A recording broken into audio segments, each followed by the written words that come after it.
Wait, sabi mo hindi daw okay yung Ultramane? Tignan natin. Meron ako dito. Unbox natin. Latang lata. Dilata.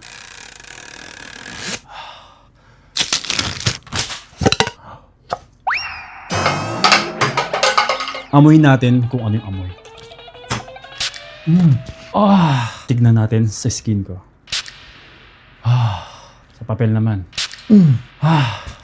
Bro, depende yan kung gusto mo maging safe o gusto mo mapansin. Kasi real talk, yung mga nagsasabi na hindi daw matamis, kadalasan sila yung gumagamit ng fresh na pabango na 2 hours lang tapos wala na.